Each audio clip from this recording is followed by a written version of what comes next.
Good morning and welcome to today's webinar about maximising your business sale. My name is Katherine Wilkes and I'm a partner here at Gravita. I have a fantastic panel of experts with me today, Lawrence Price, Ellen Moran and Ian Timms, and they are going to be talking about tax, valuation and legal strategies in terms of your business sale.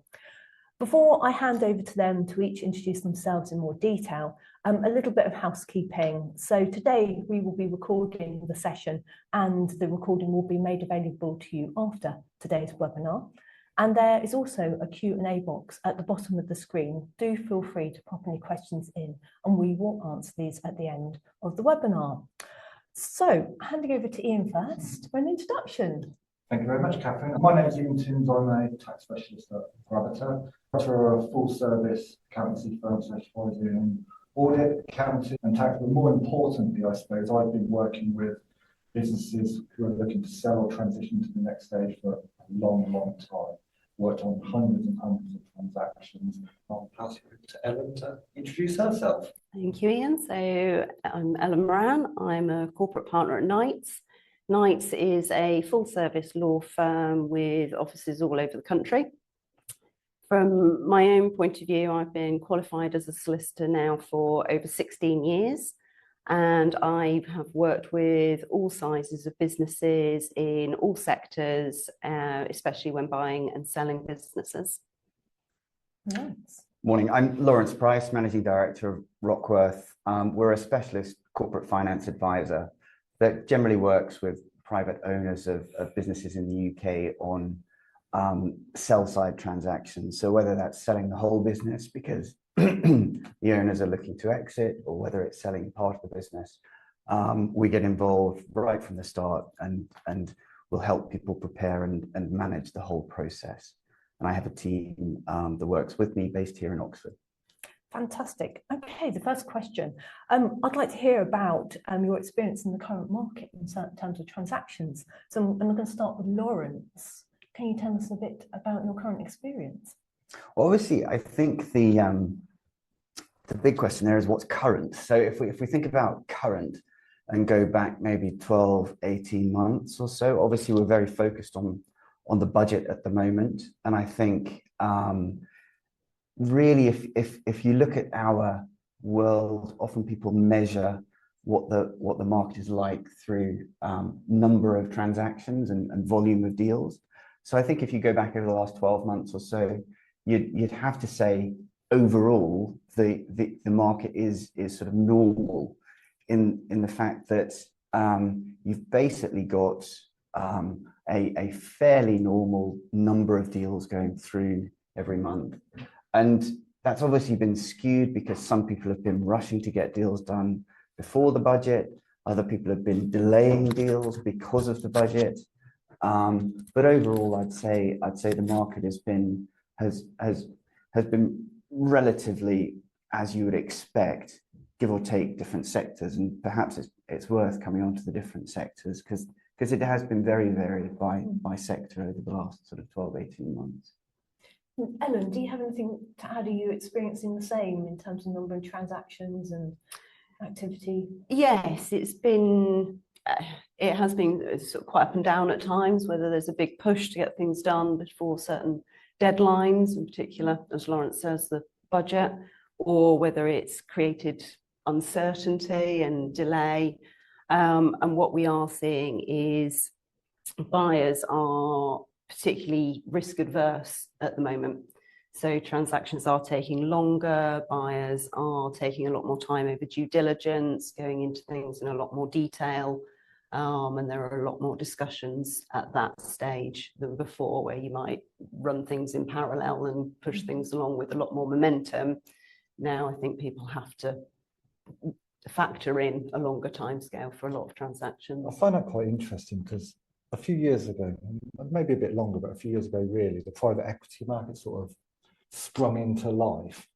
And I think they sort of propelled the due diligence to a higher level, would you say? And everyone else is following that. Yeah, there is an element of that, yeah.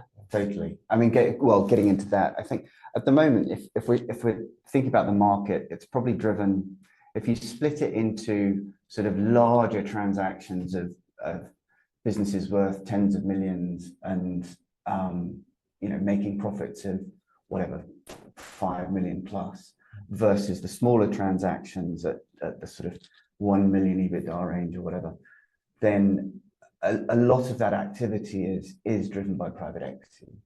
And like you say, over the last whatever 10, 20 years even, you've seen a proliferation of private equity houses. And so at the larger end, you've got lots of funds and bigger funds buying platform investments to create something there or doing corporate carve-outs. And then these days, because there's so many of those platform investments around, the bolt-ons of the smaller businesses. Yes. And the challenge for the smaller businesses is where you've got private equity behind the platform.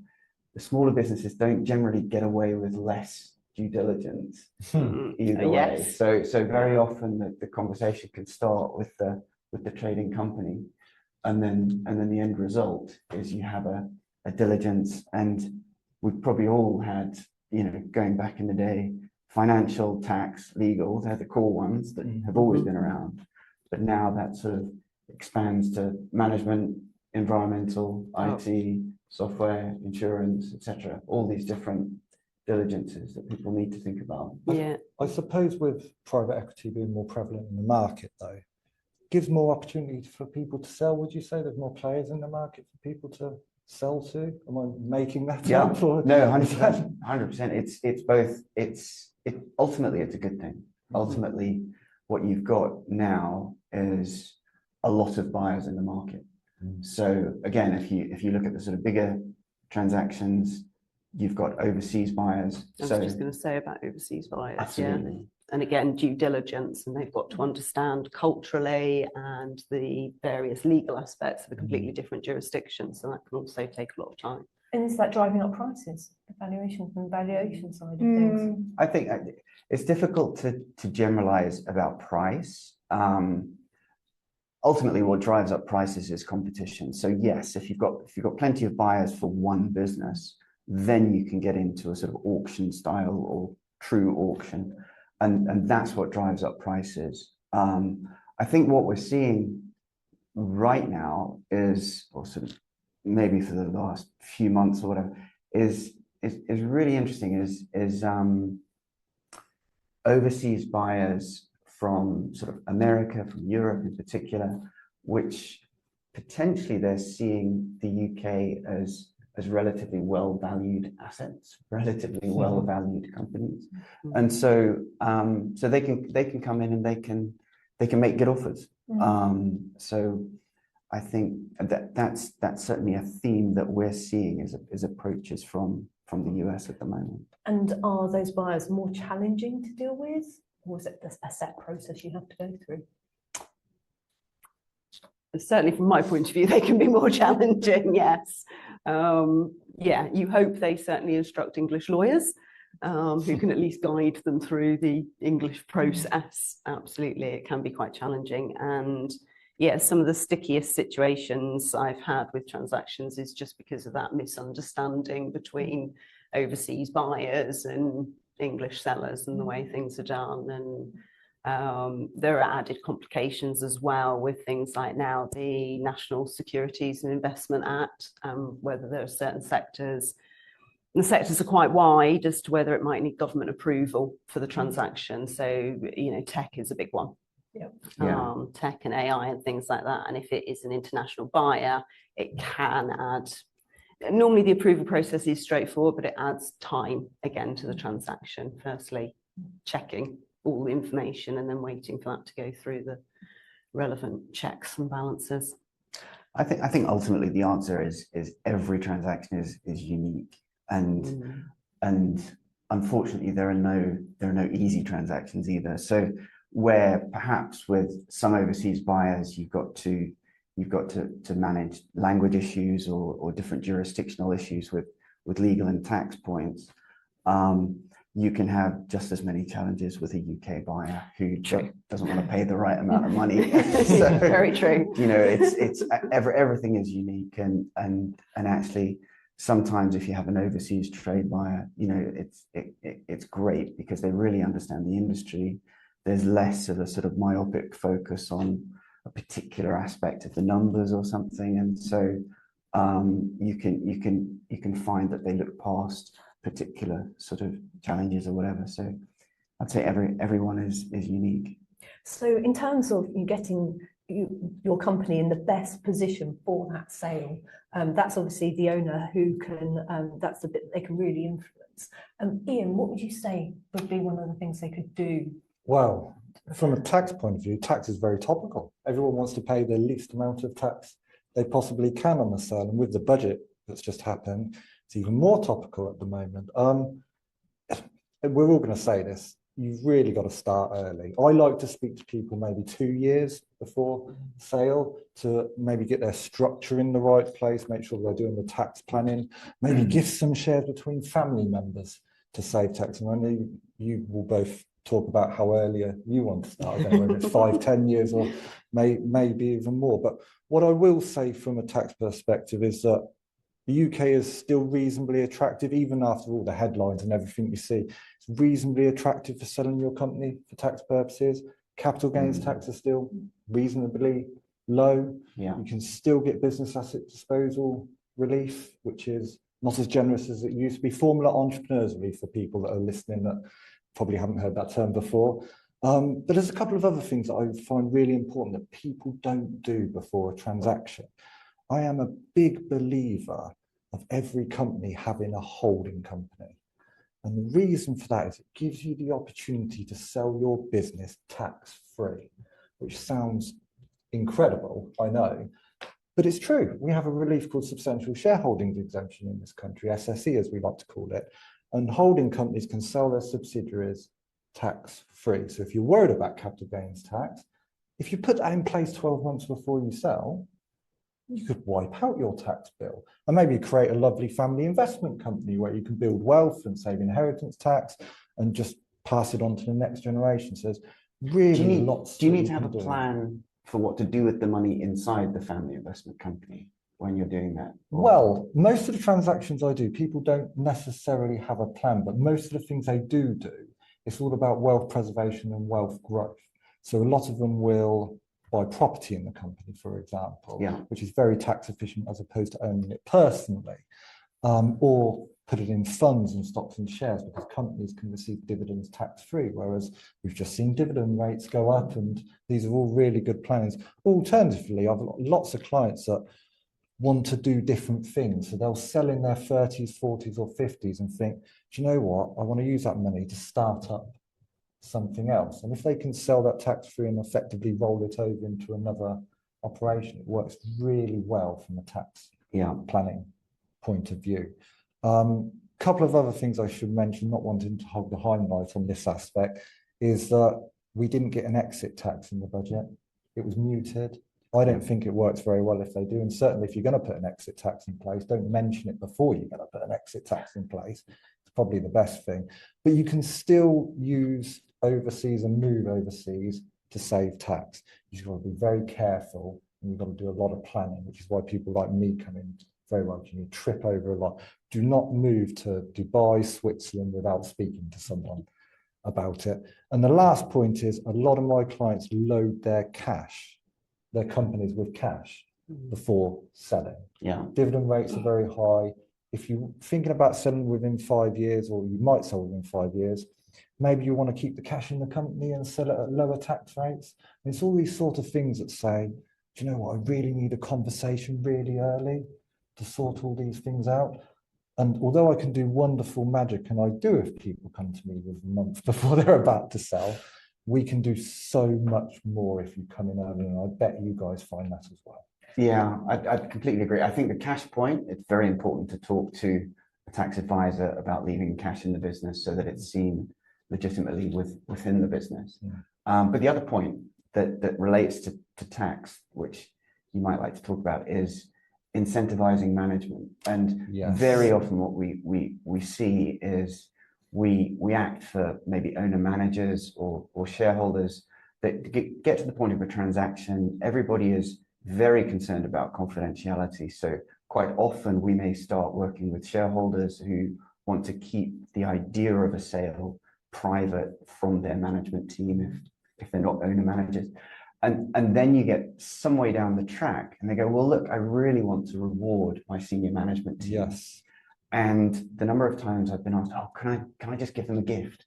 Can I just, and ultimately the answer to that question is no, you can't just give your employees gifts. But you know, Ian, that's also something that you want to plan well in advance. As early as you possibly can. Did you want to say something? Yeah, I was going to ask, what do you mean by early? Do you mean 6 months, a year, 2 years, more? So Lawrence's point was quite prevalent because a lot of the transactions I do, they think of, I want to reward my long-standing employees by giving them some cash. Yeah. And if you do that within 6 months before sale, or there's heads of terms in place, you're going to have monstrous tax charges. I mean, POE, employers, NIC, we all know that went up last year. And so the employee is going to end up with probably between 40 and 50% of the actual tax take rate. If you plan this 5 years in advance, or even 3 years in advance, maybe, you can put share options in place. EMI share options are usually the most prevalent, but there are some others that apply. And what they do is they enable you to give your employee a piece of paper where you don't give them any cash, which is usually very good for business owners because that saves them on the cash flow, which says if you leave, you get nothing. But if they stay with you all the way to sale, they get a slice of the action if there is a sale, and they get it at low tax rates, which is usually 14% or 18% in the future. Yeah. So it can be a really good incentive plan to keep your top people on board. And you can even explain it to them. I did a board meeting the other day where I was talking to the board and the employees that were going to get the share options, where we said, we're going to sell in 5 years, but we want you to help us get there. And this is what we're going to do to incentivize you. So having the 3 to 5 year plan early or even earlier can be incredibly powerful to maximize your value. Because ultimately you're trying to maximize your value. And if other people get value from that as well, that's got to be a good thing, hasn't it? Well, yeah. Yeah. It gets them on the same page from the point of view of growing the business as quickly as possible to get to that sale. But it can also mean that the actual shareholder, the owner that will want to sell, is more likely to be able to walk away once they've got the sale proceeds. Because they've got the management team in place. That's an interesting point. Although, yeah, what I would say is EMI options. I'm sure most of the audience have heard about EMI options. The devil is always in the detail, and actually, what you really need to work through is timings and incentives. So if you think about it's an easy sort of truism to say you want everybody on the same page, trying to build value together with the shareholders. But at the same time, what you don't want to do is end up in a situation where potentially you as the major shareholder want to exit, and at the same time, your succession management plan, your sort of second tier of management are getting such a large incentive or whatever, that they could choose to take a year out or go and do something different. So, you know, it's quite subtle in a way, in that you might want to give bonuses to individuals for huge amounts of work through the due diligence process. That's quite common when people are working all hours and weekends to go and answer difficult questions. That may be just literally a transaction bonus. And then when you talk about the longer term options and reward schemes, you've really got to think about the timing and make sure everybody doesn't get their pot of gold at the same time. Or if they do, then you've worked that through. And potentially, actually, if it's about a longer term incentive, you've then got to think about the buyer, because you don't, as the seller, you don't want to pay for all the bonus. Maybe the buyer needs to front up a bit of the reward and the loyalty going forward. With a retention bonus or something. Yeah, exactly. Or a new scheme post transaction to roll into. Yeah. Well, whilst we're talking, post transaction, any other advice you could offer a company in terms of incentives or anything that you should be doing post-transaction? Well, a lot of the deals I've been involved with, they really want to incentivize the management board to stay on board, the key employees. And what they tend to try to do is offer them some sort of equity in the new business. because then that drives longevity. It drives everyone in the same position to grow for the next phase. Maybe the buyer wants to sell in 5 years' time, or whatever his incentive is. So you can do wonderful things with growth shares with people, where you effectively give them a slice of the pie for any future growth, and that can be very tax efficient to do. And or even bonuses. Some people like benefits, but Lawrence is absolutely right. The devil's in the detail, because you've got to give people the incentive to push the business forward afterwards. There's probably going to be an element of payment to the sellers over a few years, earnouts, loan notes, deferred consideration. I can't remember the last time I did a deal where there wasn't that involved. So the sellers equally want these people to be incentivized to work to pay them out. So there's this whole nuance of talking to the buyer and discussing with the buyer what you want out of this, and it's sort of a team effort, would you say, with the completely buyer? Yeah, I think for me that's where our job is fascinating, is that all of these you can, there's no black and white rules, and so it really depends on different sectors. You know, two of the most active sectors that we're working in at the moment are probably the sort of the TIC sector, so certification, those sort of regulatory driven sectors, and that's a huge one, being driven by private equity roll-ups, where there are big platforms, they're buying bolt-on transactions on a very regular basis, and we're seeing an awful lot of activity there. Then the other side is engineering, high-tech manufacturing, that sort of thing. So if you take those as two comparisons, on the manufacturing engineering side, actually that can be seen as really attractive to sort of overseas trade buyers. And say you've got a big multi-billion-dollar US conglomerate, or the equivalent from, I don't know, Sweden seems to be flavor of the month at the moment. So you know, you talk about trade buyers like that, very often they want to buy the whole business. And yes, they're definitely keen to have a strong management team to run the individual business as it becomes a division of their business.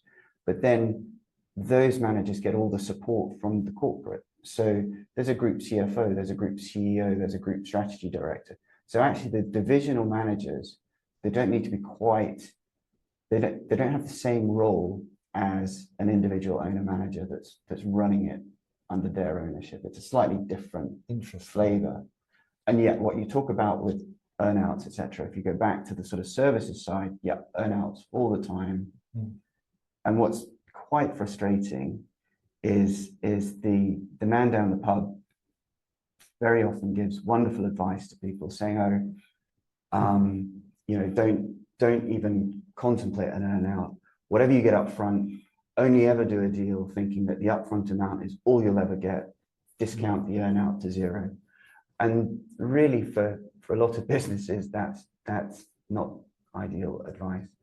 In that you'll just never sell your business. With people-based businesses, with software-based businesses, that sort of thing, you simply need to prove the future of the business, and actually it's the best way of maximizing value.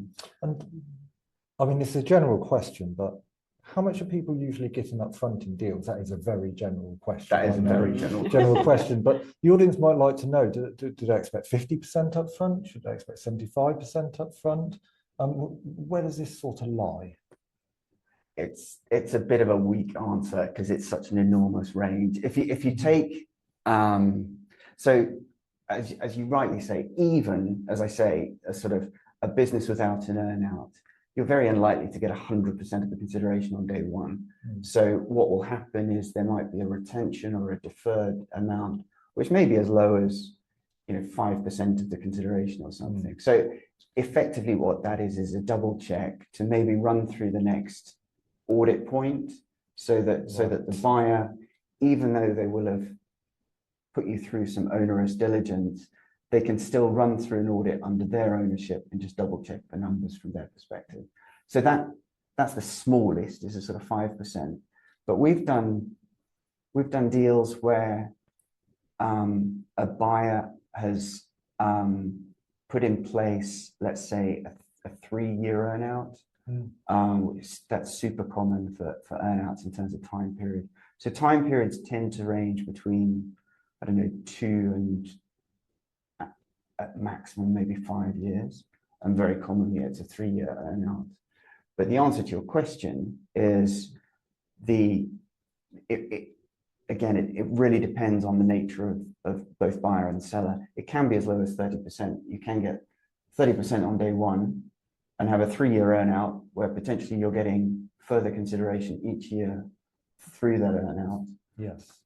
The important thing is the alignment between buyer and seller, and making sure that probably that if there's one single number one rule, it's that sellers are totally in control of their ability to achieve their earnout targets. So I mean, there's the sort of stupid idea that buyers can push through management charges and deflate your profits. That's a bit of an obvious one, which is why I called it stupid. But there are much more subtle ways, and that's where the structuring of your earnout, the structuring of your business going forward needs to be very, very carefully planned, protected legally. But also it can work well. Where you're saying about money being withheld for them to carry out their final checks and other audits. Yeah. Of course, what you don't want is to be going through the due diligence process and for the buyer to find other issues and then decide they need to hold back more of that money until they've carried out any other checks and corrections post-completion. So the more thorough the due diligence, the better. So from a legal perspective, what should they be thinking about upfront? We've heard about the tax side and the structuring of the business. From a legal perspective, 2-3 years out, should they be starting, or is it a lot closer to the deal? I mean, they can start as soon as the business is set up, really, from the point of view of being organised and making sure they've got everything that's needed for the due diligence process ideally in one place, so they can quickly and easily access it, that they can track through, because things change in business. Things change over a period of time. When you've been in business for a while, your contracts with suppliers and customers aren't going to be as per what you signed at the outset. But where are the emails that set out what the changes are? Can you keep all that together in one place? Same with employment contracts, and where there are changes in the law, right to work checks, things like that. Yeah. One of the things sellers struggle with is accessing all of that information when it comes to the due diligence. Because the HR manager might have access to all of the employment records, and as Lawrence said, sellers don't always want to bring other employees into the loop when they're looking to sell. So then the seller has to try and get all of that information together. And from your perspective, it's that annoying thing of, you talk about customer contracts. You negotiate the contract. That's a really difficult negotiation, perhaps. You get it signed by the other side, and then it's not countersigned or something like that. And these are typical things. And the other typical thing, which perhaps is worth touching upon, is share buybacks. It's just such an unbelievably common issue in deals, and you find, I guess there is this sort of excuse, which is somewhat weak, but the excuse is that when businesses are young and you go back 10-20 years, you didn't really want to spend the money on lawyers, so you did a share buyback, or your accountant helped you out or whatever, and then all of a sudden you get to a transaction where you've got a sensible firm of UK lawyers based on the buy side doing the diligence, and you suddenly find that there's a void share buyback or something from 10 years ago, and it's really frighteningly common. So does that mean that the people who previously had the shares essentially still have shares? Can do. Certainly have a right to or an interest in those shares, which can understandably make a buyer quite nervous. In which case you usually have to buy them off. Quite often, depending who it is. So there's nuances, aren't there, and beyond today's webinar, but it's again, it's something that you want to look at. Most of the time, 95% of the time, you'd say you can fix it. You'd hope so. It just depends who it is. You also find it with a straightforward transfer of shares. Have they got all of the paperwork in place for that? So yeah, it's anything to do with share ownership, because that's what the buyer is buying at the end of the day. So I have a question for you, Alan. Is it worth doing a practice run due diligence? Because I had a client a few years ago that used to do a practice due diligence every 2 years. And I thought that was a bit overkill. Yeah. But they got into the habit of training their team to do due diligence, so the team never knew when they were going to sell. But equally, it ticked hundreds of boxes. So when they did come to sell, so I mean, have you done any? Would you say it was worthwhile, or was my client just mad and completely? I would definitely say it would put somebody in a very, very good position to then sell, because of course the buyer comes along and all of the information is there ready for them to look at. Yeah. There shouldn't be any problems, issues, you know, the lawyers, the tax advisors, the accountants can trawl through it all, confirm that it's all in order, and it would save time and save money, certainly as part of the process. So would you say 2 years before, maybe 5 years before? If there's people in the audience thinking that's not a bad idea, if you're thinking of selling within a few years, should you do it now? Yeah, absolutely. I mean, generally speaking, most things can be fixed. Might take a bit of time to do, depending on what it is. You know, the example of buybacks is a good one. So yeah, the more lead time you've got to fix these things, the better. Particularly because all of this, and this is, I think this is partly what puts owner managers off, is that it's all on top of the day job. It's not really why people get into business. It's not the exciting bit of the job. So to, you know, make time to do all of this. But your point about doing it regularly, of course, you don't need as much time. If you do it every couple of years, you're just updating things. Then you got to weigh up the cost benefit, I suppose, of that sort of. Exactly. Well, also, I think the way I'd characterize it is, if you focus on legal diligence, actually doing a deal, there's a lot of legal diligence. Probably the majority of that legal diligence is data gathering and is relatively straightforward. And if there's a couple of unsigned contracts or a couple of employees that don't have employment contracts, that's pretty easy to fix. What the risk with a check every 2 years is that you don't go as deep as a buyer's lawyer would. And the challenge that you've got is, we will all say prepare early. You know, that's the cliche that comes out of a webinar like this. And that is good. And what would be, I think, the most sensible thing to do is look across the board, you know, tick all the sort of various checklists, which any one of us can share with you after this. Absolutely. But if there are certain key areas, really go into proper depth, because it's pointless thinking that you're prepared and finding out at the last minute that you're actually not. And that's the challenge. No business owner goes into a transaction thinking, great, let's crack on. I know I'm totally unprepared. Most of them actually just don't quite realize that it's the unknown unknowns. That's the challenge. And so you need an expert to come in and effectively, like you say, do a dry run. Yes. But not, you don't need to do a dry run across the whole board. You can just do a dry run in the really important, really mission critical points. Probably the dozen points we see all the time in transactions would be really useful. Yeah. That sort of thing. Yeah. I mean, for instance, people that have EMI option schemes in place, they do the right thing. They put the scheme in place, and then they don't do the annual administration. Yes. Do you know what I mean? Of them come across my desk. There's just bits and bobs like that crop up, which trip people up at the last minute. And might scare buyers. And we don't want to scare buyers. When you're negotiating, you want to be as clean as you possibly can, because it will maximise your value effectively. Absolutely. Talking about valuations, question for Lawrence. How can a seller add value to their business, and when should they be starting to do this? Okay, I've got two sets of 3 points here. So ultimately, most businesses are probably going to be valued on a multiple of profit. That's the core way a buyer looks at value. So, you know, typically what we all talk about is multiples of EBITDA.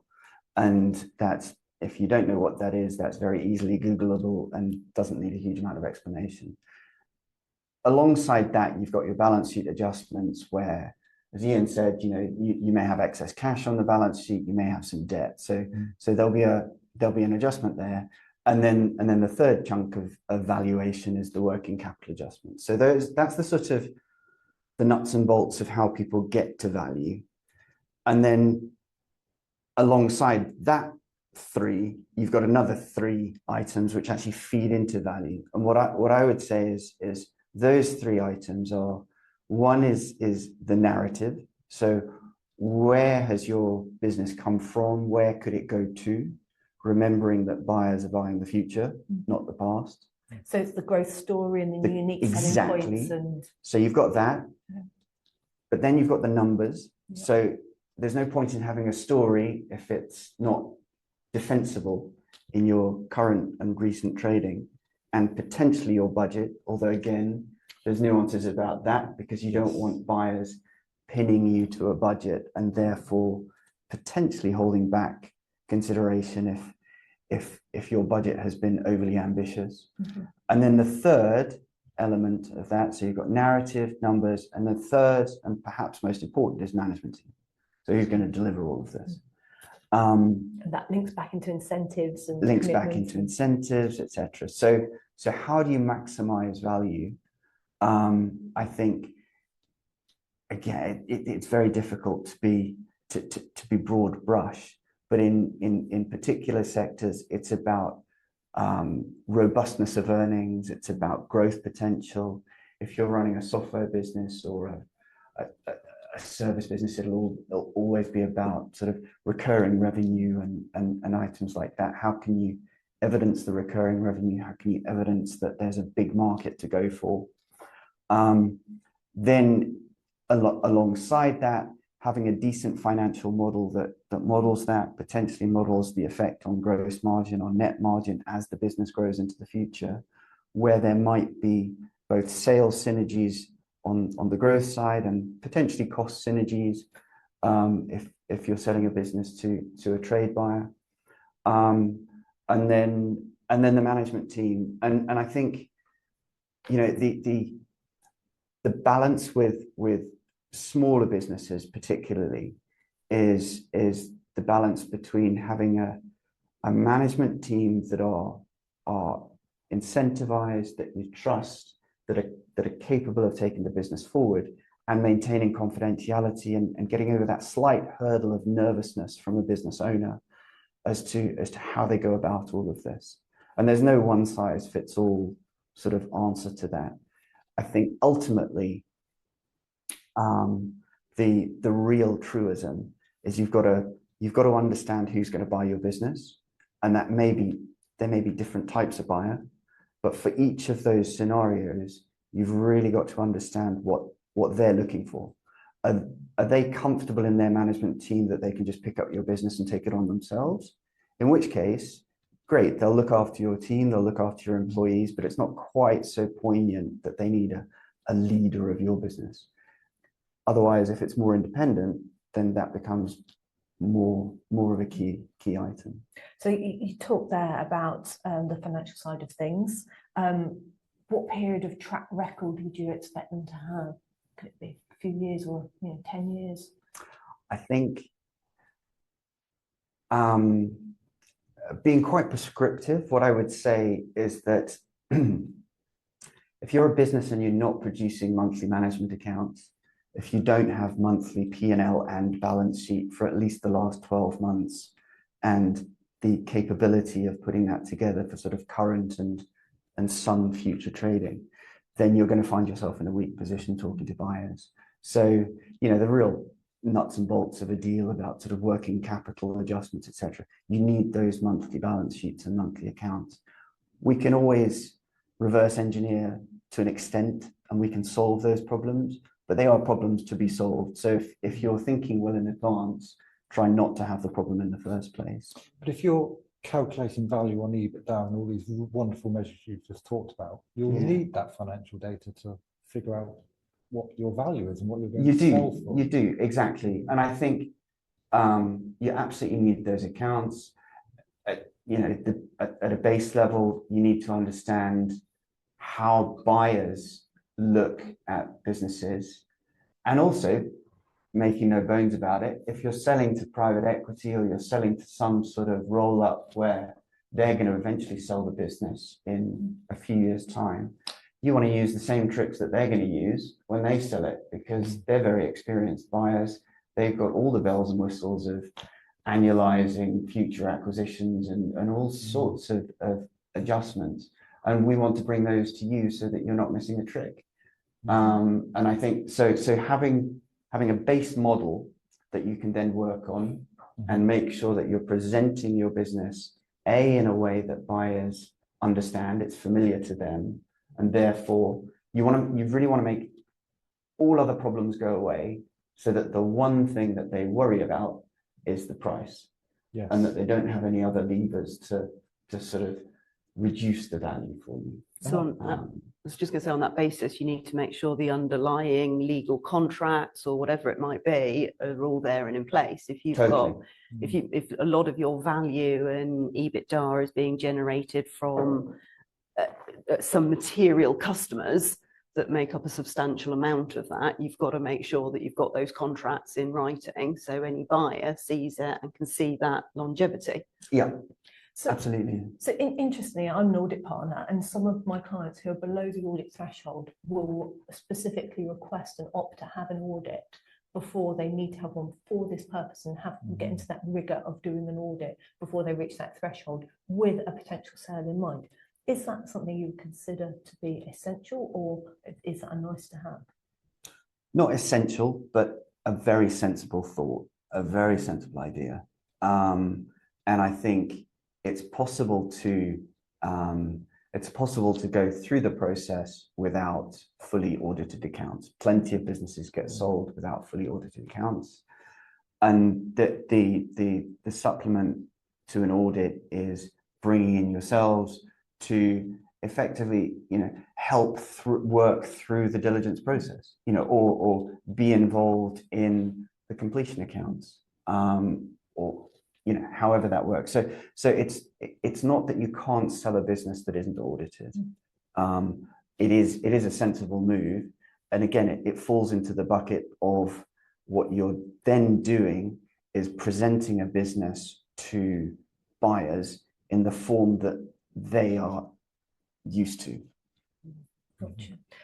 So just almost on the flip side of selling your business, what happens if you can't sell your business? What options are there out there in terms of an exit? Is that something you can answer, Ian? Yes, I mean, not everyone can sell their business. Probably one of the reasons a lot of people can't sell their business because they're too involved in their business. In fact, management, you either have one or two people that maybe want to exit, but don't have the people underneath them. And I know Lawrence works with a lot of people to solve that problem. I would probably say so. If you're in that position at the moment, it's fine. There can be a 2-3 year plan to put yourself into a position where you can get to that position. But not everyone sells, not everyone can sell, not everyone wants to sell because they don't want to go to private equity, they don't want to be a bolt-on or a trade. They maybe want to set up a different legacy, I suppose, would be for their business. And the two types of transactions we really see are management buyouts. We see a lot of them where you effectively sell to your management team. And this is key about picking the appropriate people to sell to your management team. And then effectively you either they get a bank loan or you're paid out of profits over usually 5 years, 3 to 5 years. A management buyout is usually the case. And it can work incredibly well. It gets you value. It means your business continues. But there's going to be legal aspects of that to make sure you get the money involved. The other aspect is employee ownership trusts. And the budget made quite a big change to employee ownership trusts. Even so that I had one client that was about to complete an employee ownership trust before Christmas and has now got quite a big tax bill. And he wasn't very happy with the Chancellor. But what I will say about employee ownership trusts is I think they are a wonderful thing. There's still a lot of tax incentives. So an employee ownership trust is effectively you set up a trust for the benefit of all your employees, and then you sell your company to that trust. And now you pay 12% capital gains tax, whereas in the past, you paid 0. So it's not as good. It's still a relief. I always thought the 0% was too generous anyway, if you're asking me. But about 1,000 businesses a year are moving into employee ownership trust regime. So it's becoming really, really popular. What I will say is there tends to be a position where the earnout or the consideration is paid over 7 years. So it's probably a little bit longer. You can lend on an employee ownership trust deal. Banks are becoming more prevalent in this sort of industry, but it comes with anything when you sell, even if you get the tax breaks and even if it sounds fantastic and you don't have a buyer and you can sell into these trusts, who's going to run the business afterwards to make sure you get your money? That is the key point in all of these, because I've done some employee ownership trusts where they don't answer that question and it doesn't go well. I've done other employee ownership trusts where it's gone fantastic. It's grown and then they sell out of it again in 5-10 years time. Is that, I mean, I think from our perspective, an EOT is quite a good fallback option if the business can't be sold. But if it can be sold, potentially, you know, obviously that brings new money into the equation, and that's always the challenge. The lending has helped resolve some of that challenge. But is there a complexity for the management team that end up as owners? So if you've got a one or two shareholders that are selling into an EOT, I think one of the things that I would sort of advocate as well is that the management team really need to understand what they're buying into. You're absolutely right, because effectively you need to incentivize the people that are going to run the business. Sure. So what we usually put in place is they get equity as well. Yeah. So we talked about EMI options. You can set up an EOT and give management EMI options so they get a skin in the game to grow the business, or growth shares, or aspects like that. But it's a different dynamic. It's a different business. It can work very well because all the employees have ownership and you're all driving towards the same thing. But again, it's the planning for the long term that's really important. Don't just think about the tax breaks. If you just think about the tax breaks, you'll forget I actually want the money and the business to do well and to pay me the money. But you can put all sorts of incentive in place for management. Exactly. But that is where you need to really think it through. Yeah. Yes. You need that element of complexity for it to work, because otherwise the singular EOT transaction could create complications down the track in terms of rolling forward CGT liability is what I'm thinking about. Well, I've actually sold out of an EOT. I think I've been asking the tax profession, all my professions in my next work, have you ever sold out of an EOT before? And I've done one. Yeah. And the tax on the employees is pretty brutal, if I can speak so frank.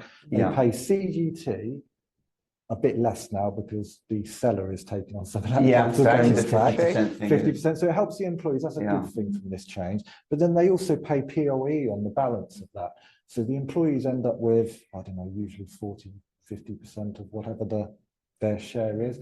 Then when you think about it, if they do get a sale, some of these employees will get, I don't know, 50, 60, 100,000 pounds each. They would have never had that if they didn't go into an EOT.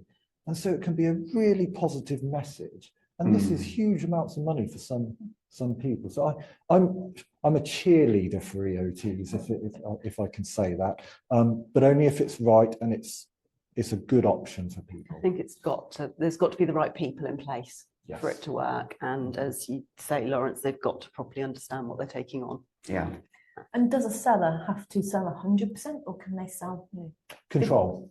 Effectively, so they 51% or more. Most of the ones I do are not 100%; they're more 80, 90% because the seller wants some skin in the game. Well, maybe they're worried their employees are going to make so much money that they want one extra, but you don't have to sell the whole lot. No. Yeah, great stuff. In the situation, if you all had a common client, how would you all work together on the transaction? That's a very good question. Well, we know each other very well to start with, which is probably I would be the first person to get a telephone call, and generally that telephone call is either I'm thinking of selling at some point in the future, you know, I'm planning my retirement, or we're moving overseas, or whatever the trigger is. What is my business worth? Can I sell it? Whatever. So that's a sort of proactive thing. The alternative telephone call is, I've had an approach. Can you tell me, is this a good value, or should I take the approach, or whatever? So generally our start point would be something along those lines. We then think about all of the commercial aspects, think about, can you do a transaction? And then our job is probably to bring Ian in as soon as we possibly can, and get expert tax advice, which needs to dovetail both the corporate tax and the personal tax items, and make sure that everything is in place there. And then I guess bringing the legal expertise in as soon as possible, because no lawyer thanks you for taking them a deal where we say, oh, we just signed heads, could you just finish this off? And they're unhappy with the heads, or whatever. So it's sort of as soon as possible, whilst also all being very conscious that actually, in reality, sellers don't like paying huge amounts of fees until they know a deal's actually going to happen. So that's the balance, is we all will drone on about preparation, but at the same time we appreciate the commercial reality, which is those upfront pieces of work. We need to manage the cost as much as we can, and make sure that you're not paying ludicrous fees for a sort of paperwork exercise when actually a sale may not happen for many years. And that's a good question. How long does a typical sale take? Well, I mean, I think our longest client relationship was about 10 years, but that was because we had a very smart client who was continuing to grow their business. They were actually making acquisitions themselves, and knew that they wanted to continue down the path. I think so it can vary enormously. The actual, when we talk about sale process, if you think about sort of actively engaging in management meetings, sort of presentations about the business, then sharing financials, then getting into negotiations, legals, diligence, that bit can be 6 months, 6 to 9 months is probably the cliche that we'd all Yes. say. But actually the real process starts well before that. And one of the things that we enjoy doing is working well ahead of that, and maybe just confidentially getting to first educating our clients from the perspective that we've all talked about, but also maybe getting their business on the radar of the potential buyers. It's not for sale. We're not actively punting out teasers or IMs or any of that sort of hideous behavior. We're just gently introducing people, and maybe they're having a coffee at a trade show or something like that. And that's the way that you can build a market for businesses. And that can take 2-3 years. Fantastic. I would like to just take a quick look at the questions. We've had a few questions that have come in. Excellent.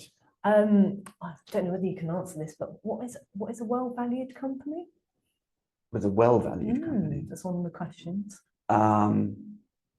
I guess that's about multiples. So why don't I try and give you some multiples?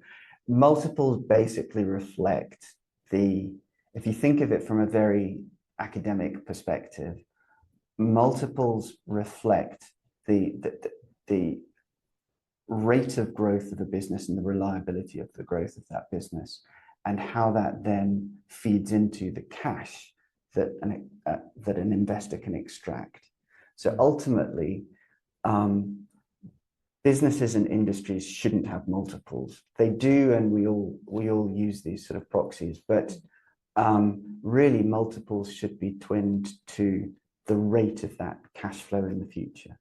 And the reason that software businesses attract high multiples, and if you want a number, the answer to your question is that software businesses are typically are often valued on a multiple of revenue. So maybe a good multiple of revenue might be in the 5 to 10 times revenue, because that's a software business that can be put into another software group.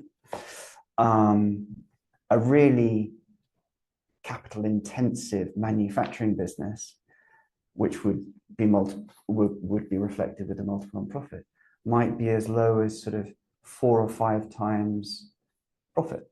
And you know, multiples can go down very low if buyers think that your business is particularly flaky.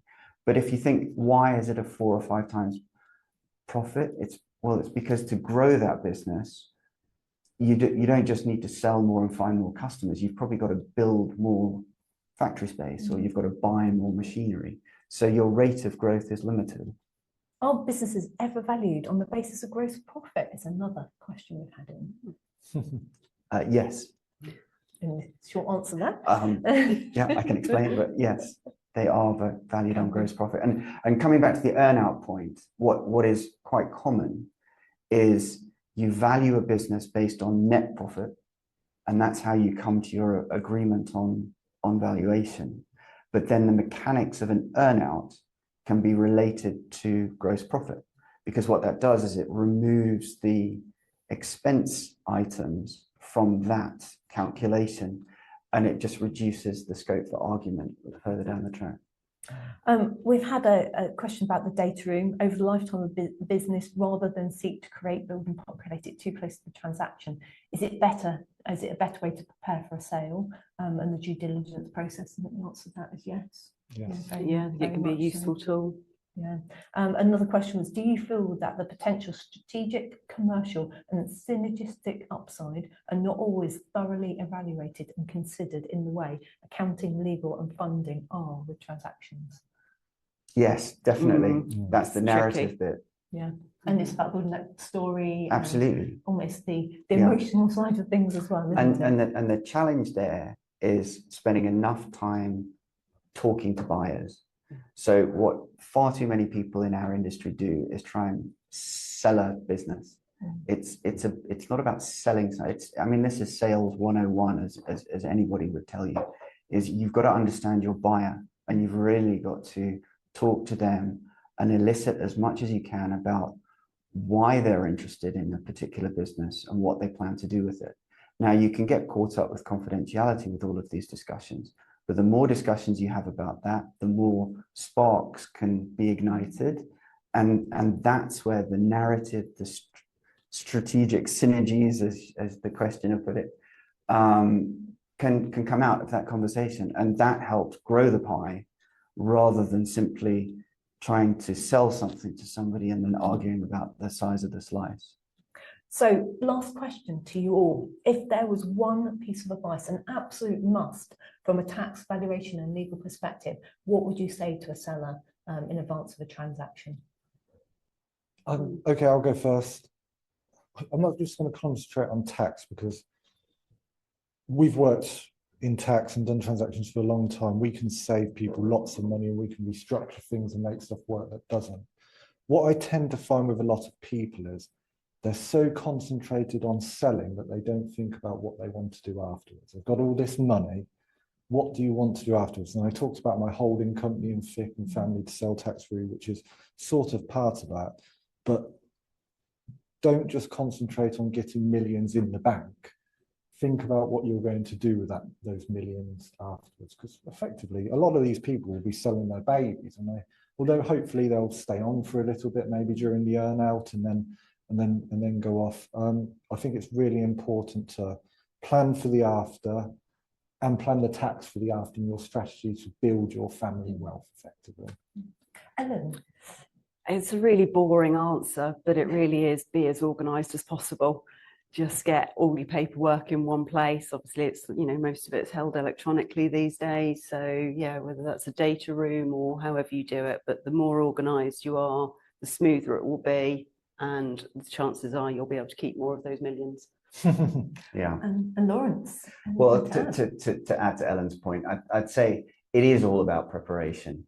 My emphasis, I think, would be on don't guess what preparation looks like. Actually deal with fact. And I think people like us are perfectly prepared to help you well in advance. We'll give you free stuff if you want it. But in terms of preparation, what you need really is to think about what does an actual due diligence look like.